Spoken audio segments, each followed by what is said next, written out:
Shalom, apa kabar sahabat Oase Rohani Katolik? Semoga Anda semua dalam keadaan sehat serta baik-baik saja.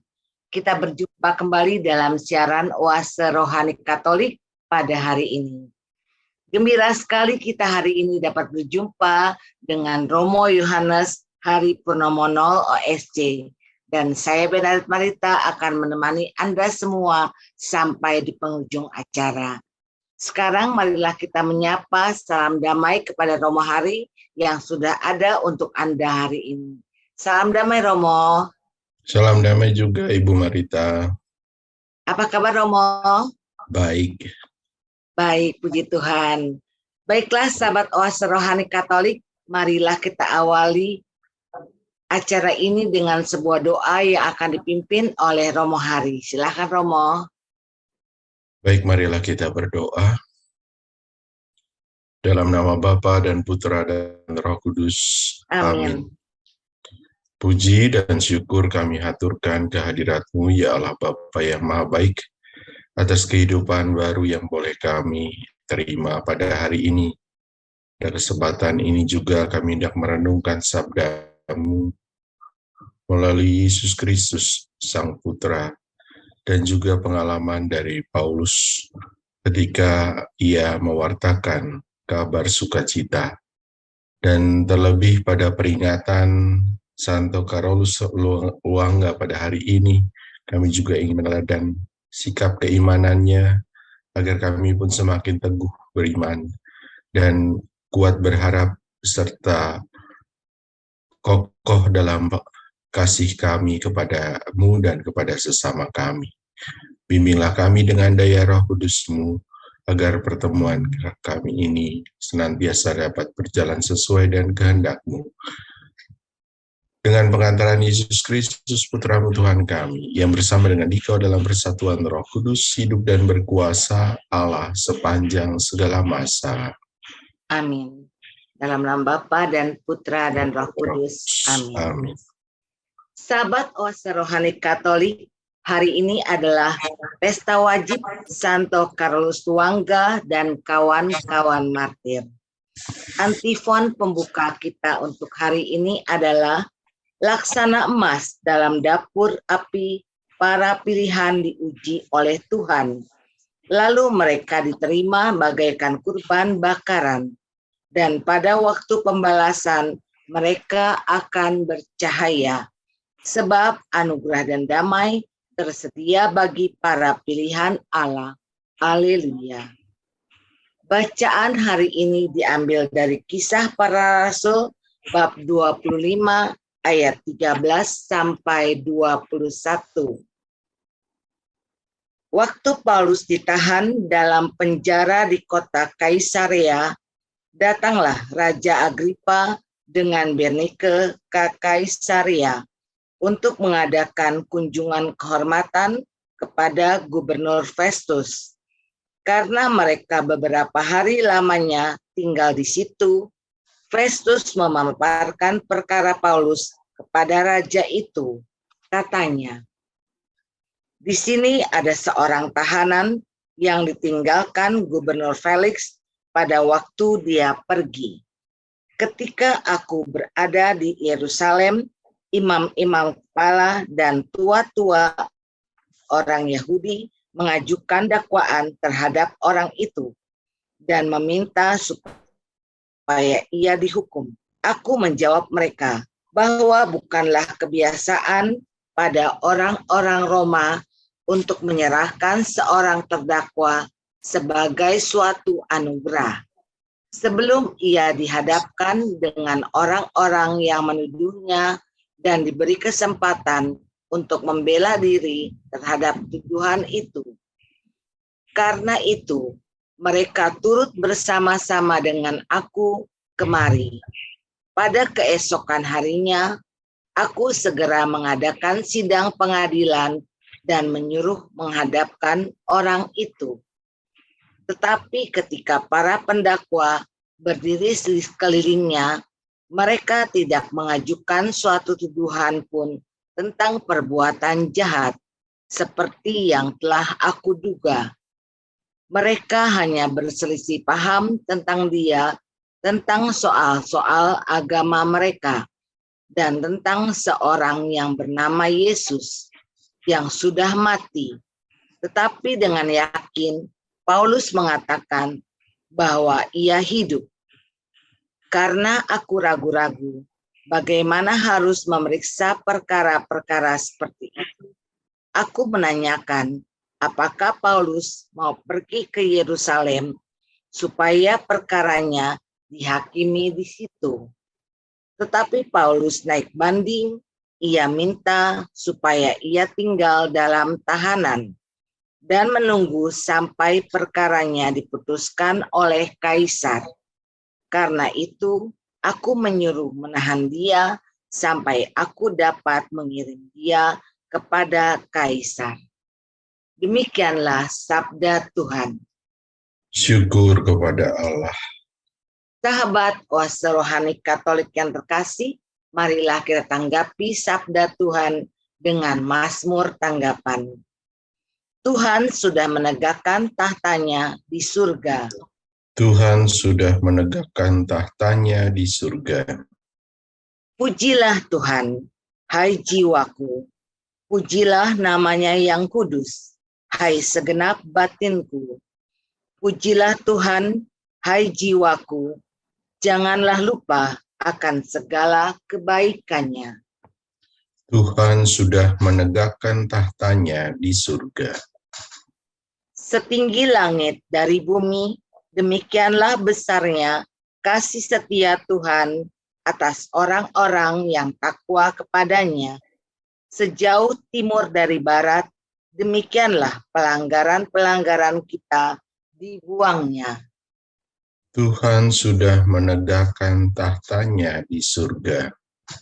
Tuhan sudah menegakkan tahtanya di surga dan kerajaannya berkuasa atas segala sesuatu. Pujilah Tuhan, hai malaikat-malaikatnya. Agungkanlah dia, hai pahlawan-pahlawan perkasa. Tuhan sudah menegakkan tahtanya di surga. Sahabat Oase Rohani Katolik, sekarang marilah kita simak bersama Injil Yesus Kristus menurut Yohanes, bab 21, ayat 15 sampai 19 yang akan dibacakan oleh Romo Hari untuk kita semua. Haleluya, haleluya. Haleluya, haleluya. Roh Kudus akan mengajarkan segala sesuatu kepadamu. Ia akan mengingatkan kamu akan semua yang telah kukatakan kepadamu. Haleluya. Haleluya. Tuhan bersamamu. Dan bersama rohmu. Inilah Injil suci menurut Yohanes. Dimuliakanlah Tuhan. Yesus yang telah bangkit menampakkan diri kepada murid-muridnya. Sesudah mereka sarapan, Yesus berkata kepada Simon Petrus, "Simon, anak Yohanes, apakah engkau mengasihi aku lebih daripada mereka ini?" Jawab Petrus kepadanya, "Benar Tuhan, engkau tahu bahwa aku mengasihi engkau." Kata Yesus kepadanya, "Gembalakanlah domba-dombaku." Kata Yesus pula kepadanya untuk kedua kalinya, "Simon, anak Yohanes, apakah engkau mengasihi aku?" Jawab Petrus kepadanya, "Benar Tuhan, engkau tahu bahwa aku mengasihi engkau." Kata Yesus kepadanya, "Gembalakanlah domba-dombaku." Kata Yesus kepadanya untuk ketiga kalinya, "Simon, anak Yohanes, apakah engkau mengasihi aku?" Maka sedihlah hati Petrus karena Yesus berkata untuk ketiga kalinya, "Apakah engkau mengasihi aku?" Dan ia berkata kepadanya, "Tuhan, engkau tahu segala sesuatu. Engkau tahu bahwa aku mengasihi engkau." Kata Yesus kepadanya, "Gembalakanlah domba-dombaku. Aku berkata kepadamu, sesungguhnya ketika masih muda, engkau sendiri mengikat pinggangmu, dan engkau berjalan kemana saja kau kehendaki. Tetapi jika engkau sudah menjadi tua, engkau akan mengulurkan tanganmu, dan orang lain akan mengikat engkau dan membawa engkau ke tempat yang tidak kau kehendaki." Hal ini dikatakan Yesus untuk menyatakan bagaimana Petrus akan mati dan memuliakan Allah. Sesudah mengatakan demikian, ia berkata kepada Petrus, "Ikutlah aku." Demikianlah sabda Tuhan. Terpujilah Kristus. Sahabat Oase Rohani Katolik, setelah kita menyimak firman-firman Tuhan pada hari ini, marilah kita simak bersama permenungan yang akan disampaikan oleh Romo Hari untuk kita semua. Silakan Romo. Saudara-saudari Oase Rohani Katolik yang berbahagia, ada seorang anak berkata kepada kakaknya yang paling besar, "Janji lo ya, janji, tapi jangan janji company." Kakaknya berkata, iya, tidak akan janji company." "Kenapa sih kamu selalu tanya janji company itu? Habis kakak seringkali hanya janji-janji mulu, nggak pernah terlaksana apa yang dijanjikan. Jadi bisa dibilang ia tuh tahu kalau janji yang nggak pernah terlaksana, dibilangnya janji company."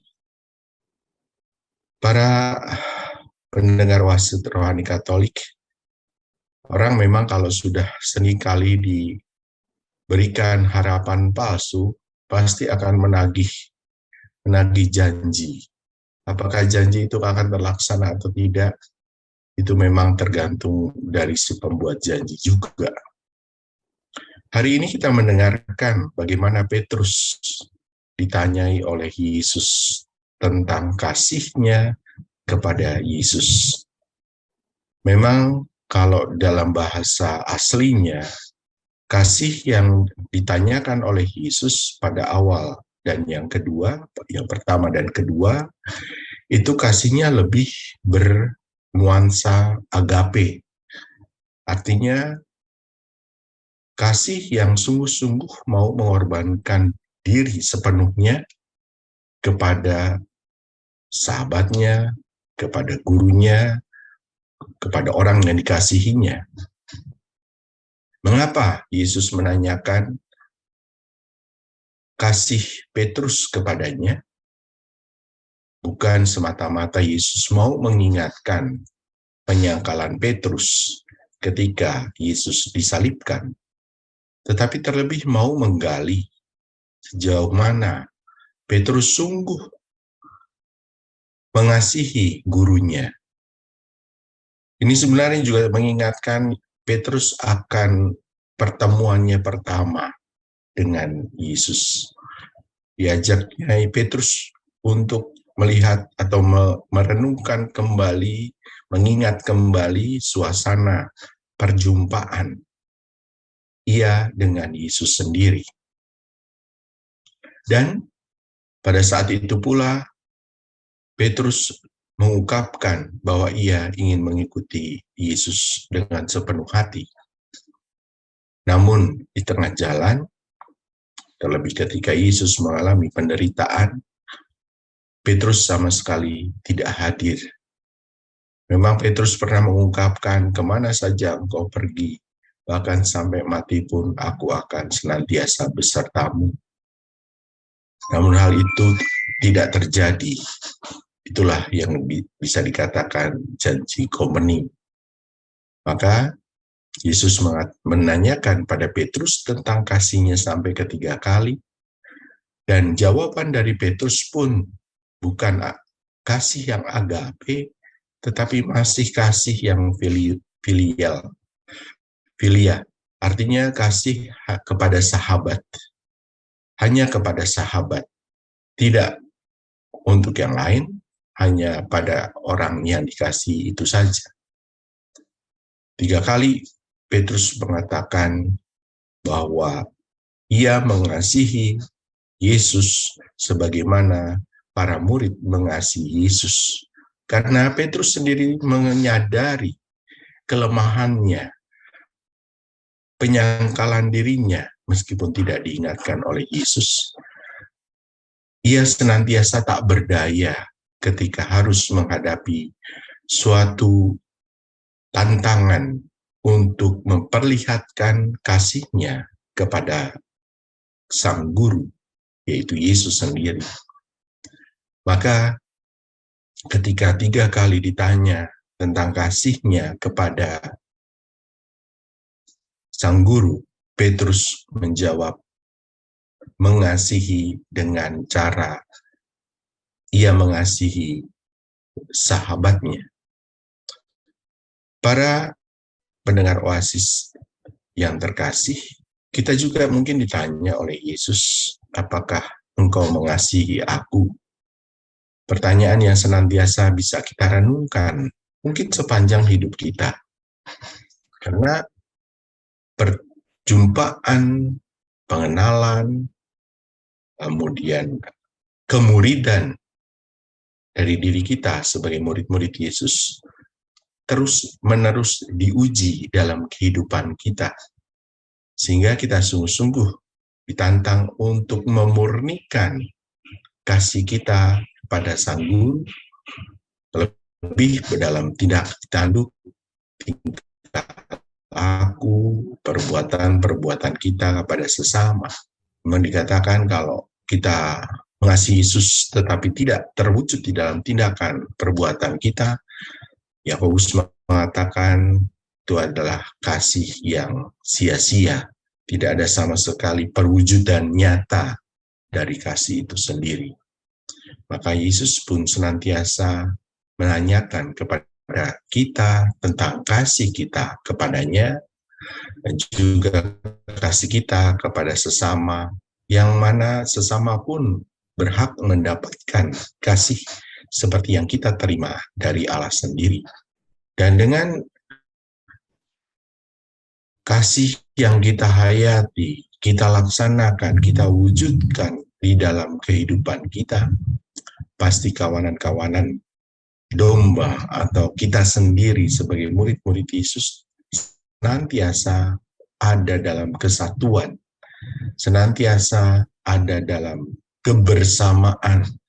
Karena kesatuan dan kebersamaan menjadi hal yang penting di dalam kehidupan pemuridan kepada Yesus. Di situ atau di dalamnya kita senantiasa diberikan kekuatan.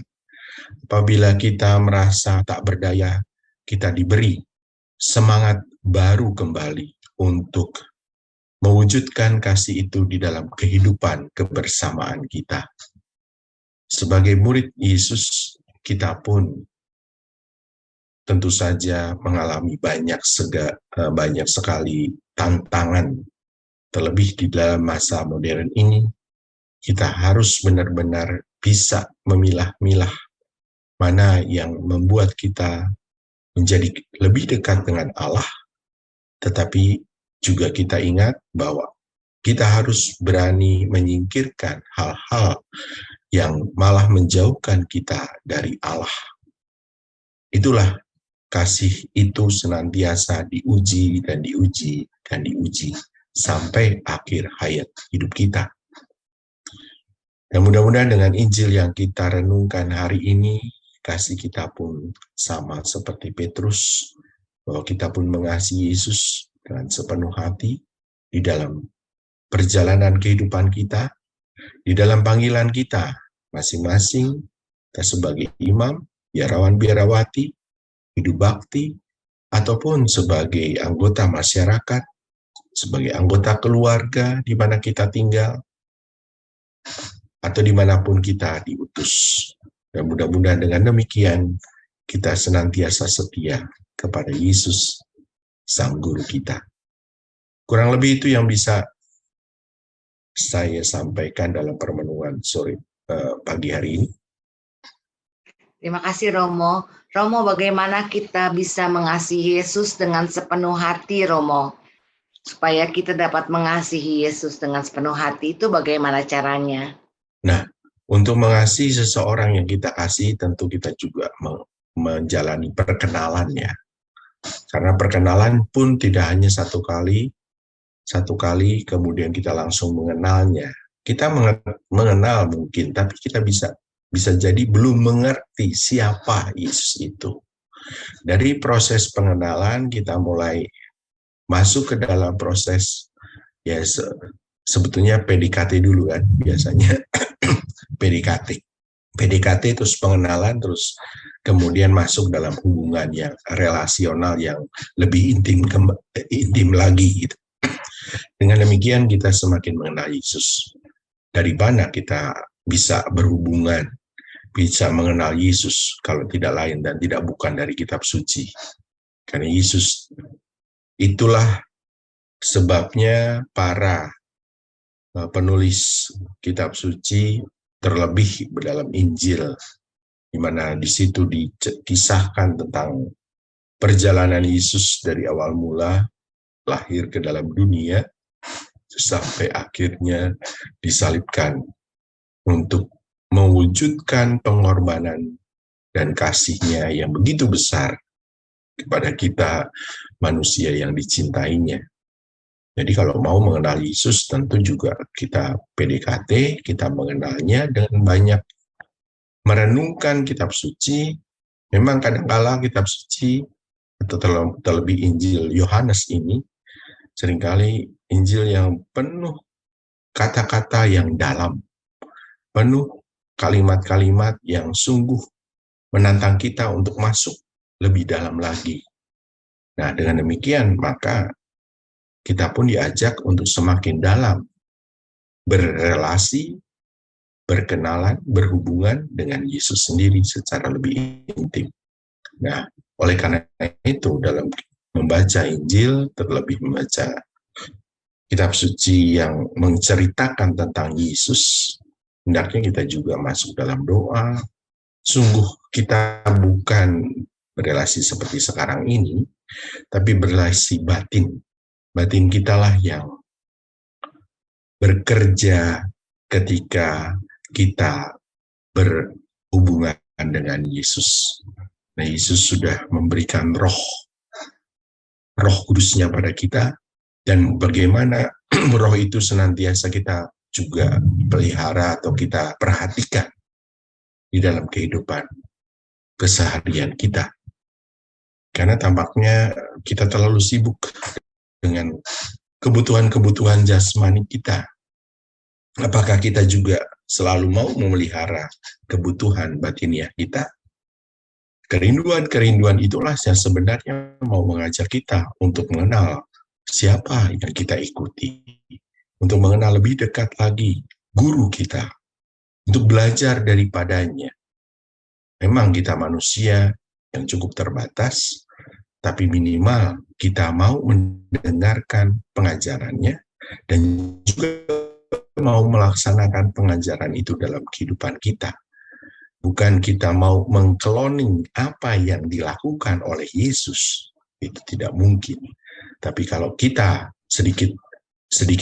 sedikitnya mengenal Yesus, mengasihi sesama seperti yang Yesus harapkan, melayani sesama seperti yang Yesus harapkan, semampu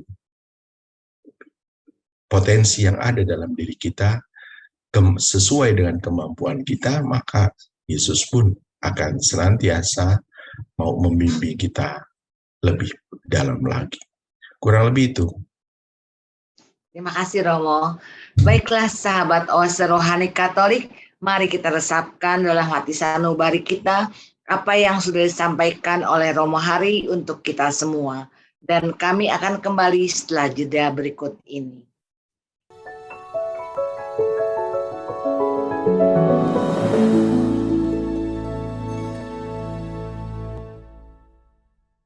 Sahabat Oase Rohani Katolik, kembali kita dalam siaran Oase Rohani Katolik dan masih bersama kita Romo Yohanes Hari Purnomo 0 OSJ serta saya Benadet Marita akan menemani Anda sampai di penghujung acara nanti. Sebelumnya saya ingatkan kepada Anda yang mau mengirimkan saran atau usul, silakan kirim ke alamat email kami orkkaj2021@gmail.com atau dapat Anda kirim WA ke nomor 0818 0251 33438. Baiklah, kita akan kembali ke Romo Hari untuk menyimak permenungan di bagian kedua ini. Silakan Romo. Baiklah, ini kita lihat atau kita renungkan juga kasih yang diungkapkan oleh Carolus Luanga karena bersamaan dengan peringatan Santo Carolus Luanga.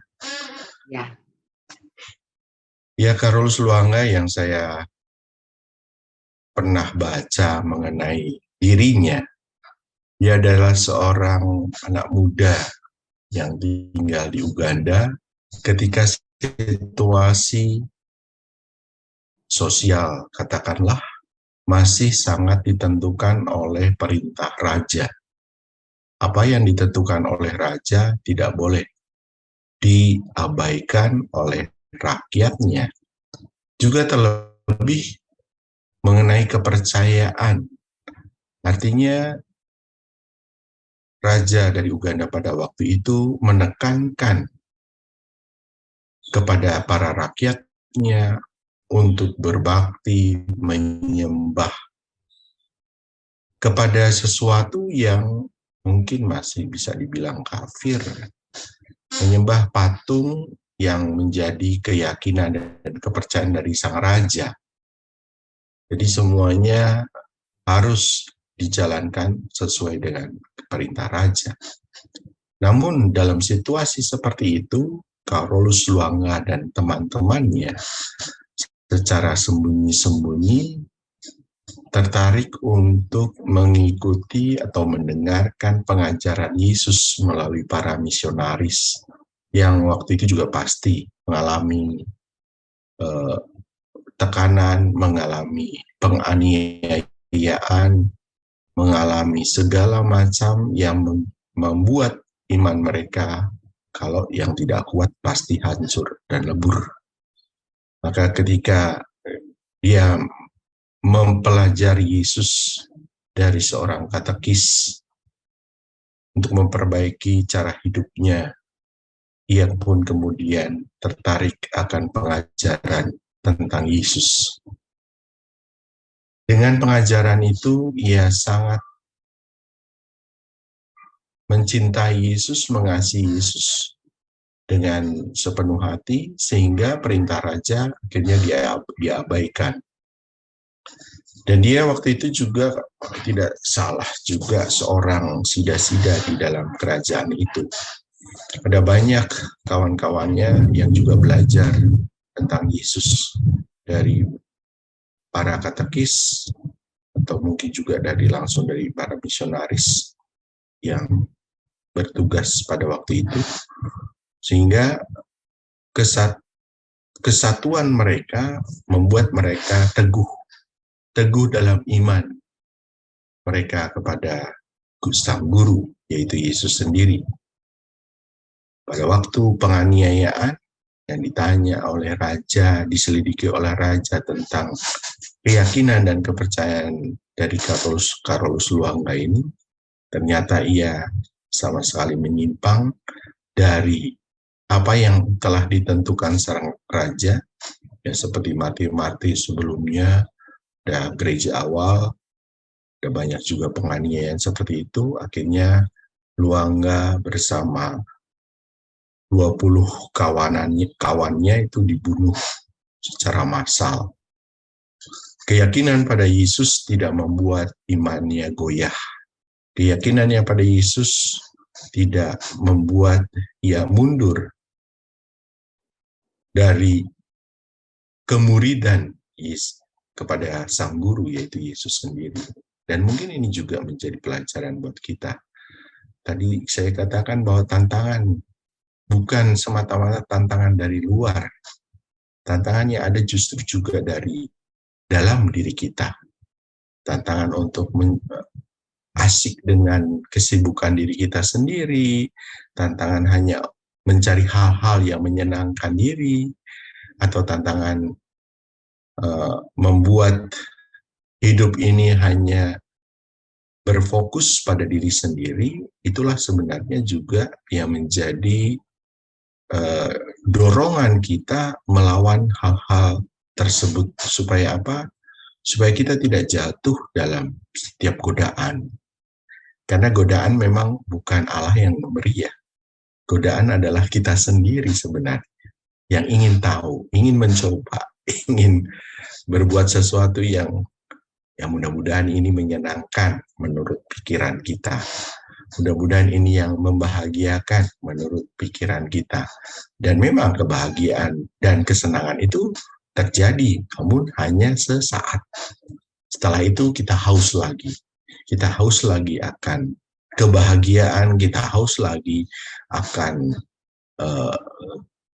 kenyamanan atau apapun juga yang membuat kita senang.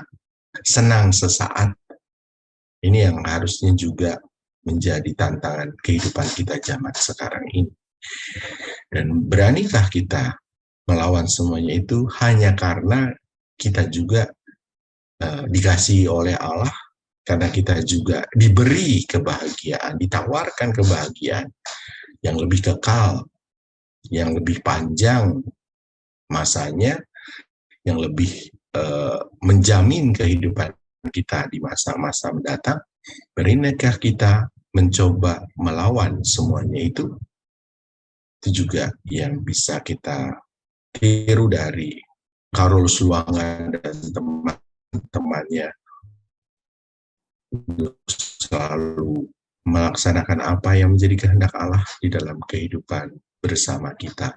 Dan mudah-mudahan apa yang bisa kita renungkan hari ini, baik dari Yesus dan Paulus yang berusaha juga memberikan argumentasi jawaban itu kepada Agripa, tetapi Agripa nggak mau pusing dengan urusan-urusan agama di lingkungan Yahudi, maka Paulus menantikan diri keputusan dari kaisar dengan tetap di penjara, hidup di tahanan pada waktu itu. Sebenarnya mengapa Petrus mau tetap di situ? Yang saya tangkap bahwa Paulus tidak mau menguraikan hal-hal yang sebenarnya sudah mereka alami sendiri. Di Kaisaria kan Yesus hidup di situ. Orang-orang tahu sebenarnya, nggak perlu dikasih penjelasan segala macam.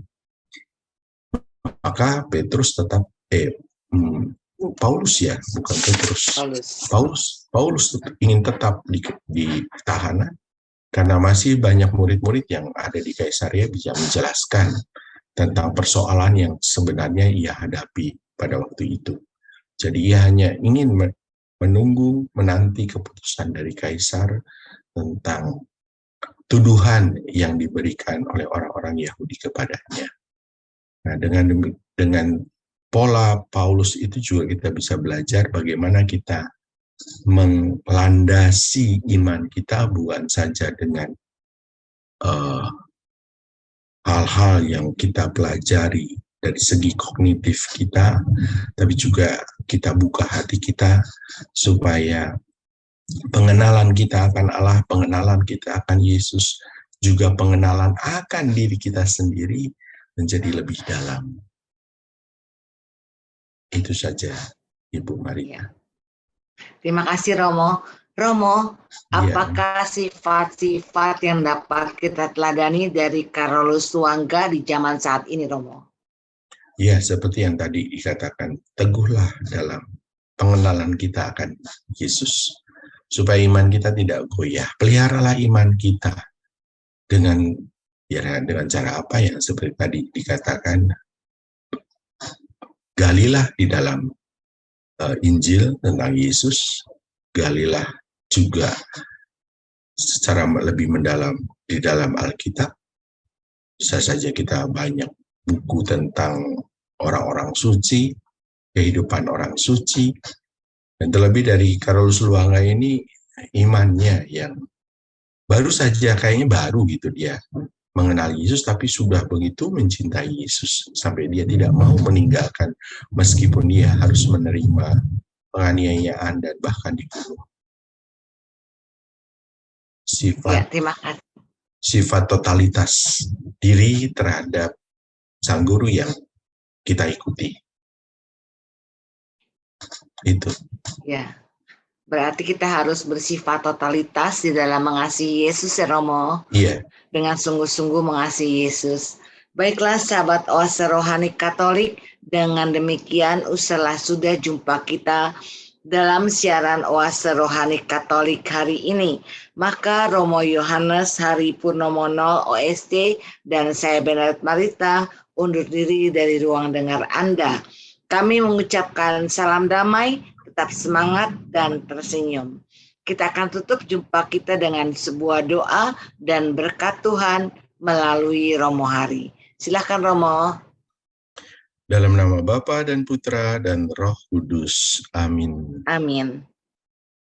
Allah Bapa yang Maha Baik dan Maha Kasih, kami mengucap syukur kepadamu atas permenungan sabdamu melalui putramu sendiri yang kami dengarkan dalam sesi Oase Rohani Katolik saat ini. Kiranya permenungan itu menguatkan iman kami, terlebih belajar dari Santo Carolus Luanga dan kawan-kawannya yang begitu kuat melawan segala godaan dan tantangan hidup iman mereka, dan mereka pun berani sampai mati untuk memperjuangkan iman mereka. Kiranya sifat berkobar seperti Santo Carolus Luanga ada pada diri kami, semakin mencintai putramu dalam kehidupan kami, semakin berani menghadapi segala tantangan dan cobaan untuk lebih mengutamakan kehendak-Mu di dalam kehidupan kami. Bimbinglah kami senantiasa dengan perantaraan Roh Kudus-Mu, dan juga kami mohon berkat-Mu. Tuhan bersamamu. Dan bersama Roh-Mu. Semoga Allah yang Maha Kuasa melindungi dan memberkati saudara-saudari, Bapa dan Putra dan Roh Kudus. Amin. Amin. Terima kasih Romo. Sama-sama. Baiklah sahabat Oase Rohani Katolik, sampai kita berjumpa lagi di siaran Oase Rohani Katolik berikutnya. Tuhan memberkati.